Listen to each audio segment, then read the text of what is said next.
अस्सलाम वालेकुम स्टूडेंट्स, मेरा नाम अम्मार मुजाहिद है और इस लेक्चर सीरीज़ में हम डिफरेंट टेक्निक सीख रहे हैं फंक्शन की इंटीग्रेशन के हवाले से।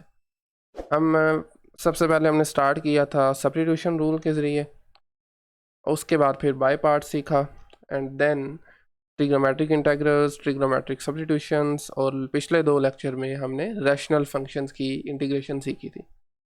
यही रूल्स हैं जो हमने स्टडी करने थे, लेकिन अभी फंक्शन कुछ ऐसे बाकी हैं जिनकी इंटीग्रेशन इन रूल्स को यूज़ करते हुए पॉसिबल नहीं है, और बल्कि किसी भी रूल को यूज़ करते हुए किसी भी तरह से उनकी इंटीग्रेशन पॉसिबल नहीं है। मिसाल के तौर पर मैं आपके सामने एग्जांपल के तौर पर लिख देता हूँ कि फंक्शन 1 + x³ का स्क्वायर रूट। अब इस फंक्शन की एग्जैक्ट इंटीग्रेशन नहीं पॉसिबल, ना तो हमें इसका एंटी डेरिवेटिव पता है, ठीक है। तो इस केस में फिर हम न्यूमेरिकल टेक्निक्स यूज़ करते हैं। न्यूमेरिकल टेक्निक्स का मतलब ये है कि आप यूँ समझें कि हम अप्रोक्सीमेट करते हैं रिज़ल्ट को, एग्जैक्ट सोल्यूशन नहीं होता बल्कि हम अप्रोक्सीमेट करते हैं। तो टोटल हमने 3 रूल सीखने हैं न्यूमेरिकल, जिसमें आज के लेक्चर में हम बात करेंगे मिड पॉइंट रूल की, जो कि तीनों में सबसे कॉमन है, सबसे बेसिक मेथड है। नेक्स्ट लेक्चर में बात होगी ट्रेपेजॉइडल रूल की, और उसके नेक्स्ट लेक्चर में सिम्पसन रूल, जो सबसे बेहतर परफॉर्म करता है। ये एक बेसिक रूल है जो आज हम स्टडी करने जा रहे हैं, मिड पॉइंट रूल, ठीक है। आइडिया इसका ये है कि आप सिंपली अपने इंटरवल को सब इंटरवल्स में डिवाइड करते हैं और मिड पॉइंट की मदद से आप फंक्शन की हाइट मालूम करते हैं। खैर, सब काम अभी डिटेल में करते हैं, और ये कोई इतना एक्यूरेट नहीं है ट्रेपेजॉइडल और सिम्पसन के मुकाबले में, ठीक है। लेकिन इससे हमें एक आइडिया मिल जाता है कि फ़ंक्शन को किस तरीके से इंटीग्रेट किया जा सकता है, ठीक है। और इसके एडवांटेज में सिंपल यही है कि ये इजी है इम्प्लीमेंट करना। डिसएडवांटेज आपको ऑलरेडी बता चुका हूँ कि इसकी एक्यूरेसी जो है वो ख़ास तौर पर जब आपका फंक्शन में रैपिड चेंजेस आ रही हों तो इसकी एक्यूरेसी जो है वो इतनी अच्छी नहीं है, ठीक है, बाकी के 2 जो आपको मैंने बताया ट्रेपेजॉइडल और सिम्पसन के मुकाबले में। चलिए स्टार्ट करते हैं डायरेक्टली, लेकिन इससे भी पहले मैं आपको रिकमेंड ये करूँगा कि ऊपर आई बटन में एक लेक्चर आ रहा है जिसमें आपको मैंने डेफिनेट इंटीग्रल का एक आइडिया बताया था, वो आप अगर पहले देख लें तो अच्छा है, लेकिन अगर नहीं भी देखेंगे तो काम चल जाएगा। मैं आपको ज़रा उस लेक्चर का भी एक आइडिया सिंपल 1 लाइन में बता देता हूँ।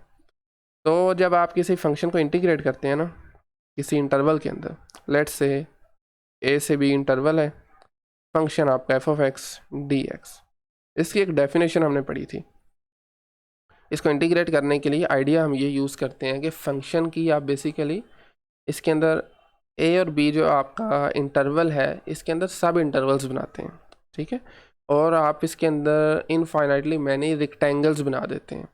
फिर सब रेक्टेंगल के एरिया को सम अप करते हैं, वहाँ से आपके पास ये टोटल एरिया आ जाता है। बल्कि मैं अगर इक्वल यहाँ पर ना लिखूँ, अप्रोक्सीमेट लिखूँ तो ये ज़्यादा बेहतर होगा, ठीक है। आप समीशन चलें हम अप्लाई करते हैं।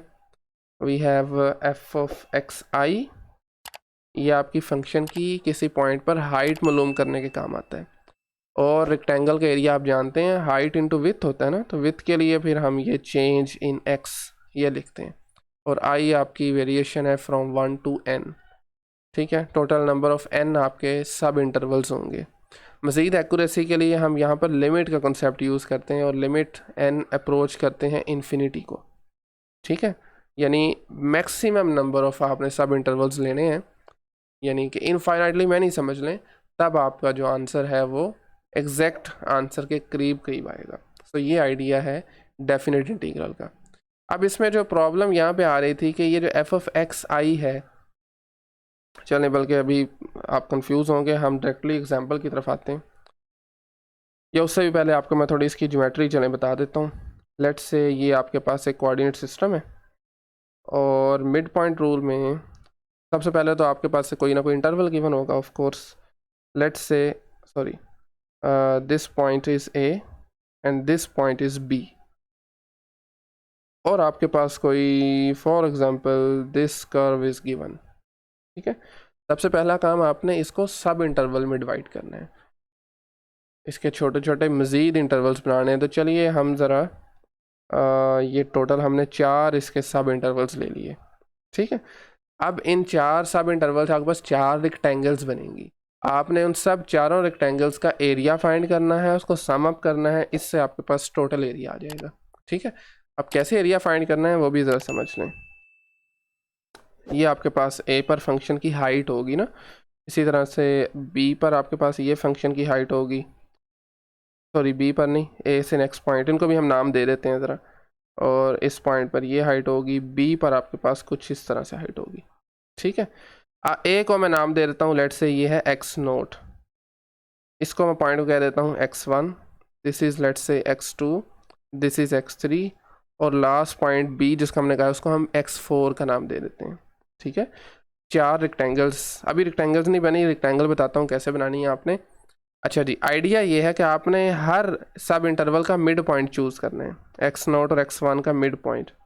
इस मिड पॉइंट पर फिर आपने हाइट मालूम करनी है, और इस हाइट की मदद से आपने रेक्टेंगल कंप्लीट करनी है, जो कि कुछ इस तरह से आएगी। इसी तरह से यहाँ पर आ जाएं, x1 और x2 का ये मिड पॉइंट बनेगा, इस पर ज़रा ऊपर हाइट मालूम करें, इस हाइट की मदद से आपने इस एक रेक्टेंगल कंप्लीट करनी है कुछ इस तरह से। इसी तरह फिर x2 और x3 का मिड पॉइंट पकड़ें, उस पर फंक्शन की हाइट करें मालूम, और उसकी मदद से आपने एक रेक्टेंगल कंप्लीट करनी है। एंड फाइनली लास्ट इंटरवल पे आ जाएं, और इस पर जो आपकी रेक्टेंगल है वो कुछ इस तरह से बनेगी। अब आपने इन सब रेक्टेंगल्स का एरिया फाइंड करना है। फॉर्मूला आपका होगा लेंथ इंटू विथ, या विथ इंटू हाइट कह सकते हैं। हाइट आपने मालूम करनी है इन मिड पॉइंट पर फंक्शन की वैल्यू फाइंड करके, और आपकी जो विथ होगी वो सिंपल है, नेक्स्ट माइनस इनिशियल पॉइंट, तो ये आपकी विथ होगी, और ये सब में सेम होगी, आप देखेंगे सब में सेम है, ये इक्वल आपने लेंथ के सब इंटरवल्स लिए हैं ना, तो इस चीज़ को हम नाम देते हैं डेल एक्स का, चेंज इन एक्स। ये आपकी क्या होगी, इस केस में विथ होगी। हाइट के लिए आपने ये मिड पॉइंट चूज़ किया, तो चलिए ज़रा अगर मैं इसका फॉर्मूला बनाऊं तो वो मैं करूँगा कुछ इस तरह से, F of x not plus x1 divided by 2, ये मिड पॉइंट निकालने का फॉर्मूला है ना। ये आपकी हाइट आएगी जब आप f मालूम करेंगे, साथ में आपने मल्टीप्लाई करनी है विथ। तो ये जनाब आपके पास ये जो पहली रेक्टेंगल बन रही है ना, चलें इसको हम R1 का नाम दे देते हैं, ये R2 है, then R3 and then we have R4। ठीक है, तो R1 का एरिया ये है। सेम टेक्निक यूज़ करते हुए आपने R2 का एरिया फाइंड करना है, जो कि आपके पास x1 और x2 का मिड पॉइंट की मदद से आपने हाइट फाइंड करनी है, x1 प्लस x2/2, और साथ में इसकी जो विथ डेल्टा x ही रहेगी इस केस में भी। इसी तरह से फिर आपने एरिया फाइंड करना है R3 का, जिसमें x2 प्लस x3/2 पे फंक्शन की वैल्यू, साथ में डेल x, और इसी तरीके से फिर आप एरिया फाइंड करेंगे R4 का। सम अप करने से आपके पास टोटल एरिया आ जाएगा। लेकिन इसमें एक छोटी सी प्रॉब्लम आपको यहाँ पे दिख रही होगी कि रेक्टेंगल से तो कुछ आपका एरिया बाहर जा रहा है, जैसे दिस वन कुछ यहाँ से भी है और यहाँ से भी है कुछ, लेकिन साथ ही साथ कुछ एरिया मिस भी हो रहे हैं, जैसे ये वाला मिस हो रहा है, कुछ यहाँ से मिस हो रहा है और कुछ यहाँ से। ठीक है, तो इसलिए हमने कहा था कि ये अप्रोक्सीमेट आंसर बताता है, एग्जैक्ट आंसर नहीं बताता। ठीक है, तो जैसे जैसे आप इसके नंबर ऑफ सब इंटरवल्स इंक्रीज़ करेंगे, उनकी तादाद बढ़ाएंगे, ये आपको एरिया कम होता हुआ नज़र आएगा, जो कुछ बाहर जा रहा है और कुछ अंदर मिस हो रहा है। ठीक है, तो अप्रोक्सीमेशन कैसे पॉसिबल है, आप इसमें जो एक्यूरेसी कह सकते हैं, जैसे जैसे आप नंबर ऑफ सब इंटरवल्स को इंक्रीज़ करेंगे, जैसे हमने इसमें 4 सब इंटरवल बनाए थे, आप 4 की बजाय 8 बना लें तो आपका आंसर मज़ीद करीब होगा। अब 8 की बजाय फर्दर 30 बना लें, आंसर आपका मज़ीद करीब होगा, एरर आपका एक्चुअल रिज़ल्ट से कम होगा। ठीक है, तो इसी को अगर मैं फार्मूले को जनरलाइज करके लिखना चाहूँ समीशन की फॉर्म में, तो आपका ये लिख सकते हैं, बेसिकली ये इंटीग्रेशन है ना, f of x d x, this is approximately equal to summation, function आपके पास आ जाएगा xi-1 plus xi divided by 2, ये हाइट, और साथ में डेल एक्स आ जाएगा। डेल एक्स का आप समीशन से बाहर भी लिख सकते हैं, क्योंकि डेल एक्स का वो समीशन इस पर अप्लाई नहीं हो रहा। i from 1 to total number of sub interval जो आपने लिए हैं। 1 पुट करेंगे यहाँ पर, x1 माइनस 1 0 बनेगा, x0 plus x1 divided by 2, जो कि यही चीज़ आ जाएगी। ठीक है, तो हम ये फॉर्मूला यूज़ करते हुए फंक्शंस को अब इंटीग्रेट करेंगे। तो अभी तक हमने जो डिस्कस किया, दिस इज़ द मेथड। ठीक है, अच्छा इसमें जो डेल एक्शन है इसको हम बोलते हैं दिस इज स्टेप साइज। ये आपके पास है जी स्टेप साइज। ठीक है, तो चलें अब हम डायरेक्टली एग्जांपल्स की तरफ चलते हैं। क्वेश्चन नंबर 1 जो हमने आज ट्राई करना है, अभी जो आपके सामने मैंने ऊपर लिखा था, एक फंक्शन जिसकी इंटीग्रेशन जो है वो एनालिटिकली पॉसिबल नहीं है, that is 1 plus x cube और इसका स्क्वायर रूट, और इसमें इंटीग्रेशन जो इंटरवल है दैट इज़ हम ले लेते हैं फ्रॉम 1 to 7 लेट्स से।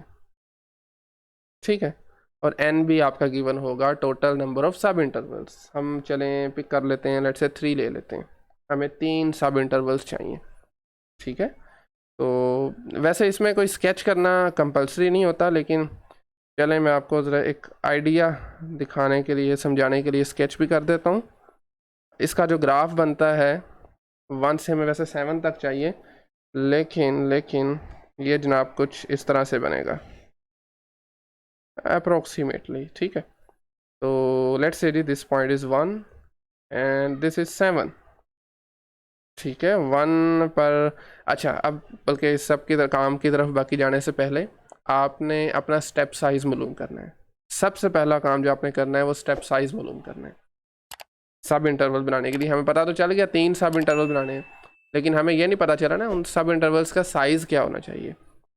तो उसका फॉर्मूला मैं आपको लिख देता हूँ, del x is equal to b minus a this final minus initial divided by total number of intervals.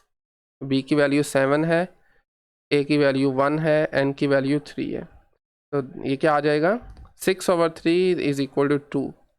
इसका मतलब है हमने जो स्टेप साइज हमारा आया 2 आया, यानी आपने जो इंटरवल्स बनाने हैं 1 के बाद आप लेंगे जनाब, में 2 ऐड करें तो वो बन जाएगा 3, 3 में 2 ऐड करें तो वो बन जाएगा 5, एंड देन 5 में 2 ऐड करें तो वो अल्टीमेटली लास्ट पॉइंट आ गया। ठीक है, ओके चलिए अब ज़रा हम रेक्टेंगल्स अपनी बना लेते हैं। ये आपके पास a पर 1 पर फंक्शन की वैल्यू है, ये आपके पास 3 पर है, ये 5 पर है, and this one is 7।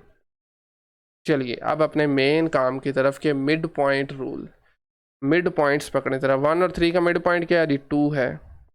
Okay 1 और 3 का मिड पॉइंट आपके पास सॉरी 2 है। 3 और 5 का 3 + 5/2, तो ये आ जाएगा 4। 5 और 7 का 6 आ जाएगा। अब इन मिड पॉइंट पर फंक्शन की वैल्यू ये बनेगी, तो इससे आपके पास जो रेक्टेंगल्स बनेगी वो कुछ इस तरह से होगी। इसी तरह 4 पर आपके पास फंक्शन की वैल्यू जो हाइट है वो कुछ इस तरह से है, और इसके लिए रेक्टेंगल ये कंप्लीट हो रही है। ठीक है, और इसी तरह से अगर 6 पर बात की जाए तो ये रफ स्केचिंग में कर रहा हूँ, वो कुछ इस तरह से होगी। ठीक है, अल्टीमेटली हमारे पास जो नंबर ऑफ सब इंटरवल्स थे वो बहुत कम थे, जैसे हमने अंडरस्टैंडिंग के लिए कर रहे हैं, तो यहाँ से काफ़ी सारे एरिया मिस हो रहा है, कुछ बाहर भी जा रहा है, अगेन मिस हो रहा है, और ये कुछ एक्स्ट्रा बाहर से हम ले रहे हैं। खैर मेथड समझना है, इस तरह के मेथड जो हैं ये ज़्यादातर हम कंप्यूटर पर इम्प्लीमेंट करते हैं। लेकिन चलिए ये 3 सब इंटरवल्स हैं, तो हमारे पास i इज़ इक्वल टू 1 2 3 आ जाएगा। ठीक है, तो अगर मैं यहाँ पर लिखूँ 1 से 7 तक, 1 + x³ स्क्वायर रूट फंक्शन था dx, this is approximately equal to, सबसे पहले जी फंक्शन की वैल्यू, ये देखें ज़रा, फंक्शन की वैल्यू आपने लेनी है मिड पॉइंट्स पर लेनी है ना, तो सबसे पहले लेंगे 2 पे, f(2) मल्टीप्लाई डेल एक्स, तो डेल एक्स की वैल्यू क्या है 2 है, यानी डेल एक्स आपका बेसिकली ये विथ है ना, विथ को मल्टीप्लाई करना है आपने हाइट से, तो फिर एरिया आएगा।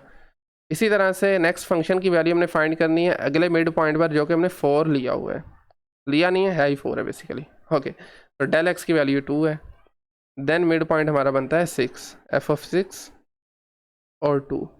ठीक है, और ये f(2) हमने फाइंड करने के लिए ये फंक्शन है, यहाँ पर 2 पुट करें, 2 का क्यूब 8 आ जाएगा, 8 + 1 9, 9 का स्क्वायर रूट 3। ये थोड़ा सा काम मैं डायरेक्ट कर रहा हूँ ज़रा 3, और बल्कि हम 3 क्यों लिखें, ये साथ में 2 भी है तो 3 2 6 हो जाएगा।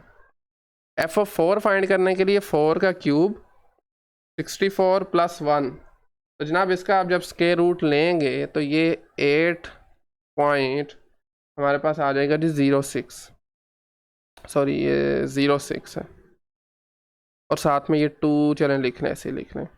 इसी तरह से f(6) फाइंड करने के लिए 6 का क्यूब एंड +1 सॉरी, और इसका स्क्वायर रूट, तो ये हमारे पास आ जाएगा 14.73। ठीक है, तो जब आप इसको सॉल्व करेंगे तो अल्टीमेटली हमारा जो आंसर आएगा वो आ जाएगा 51.58।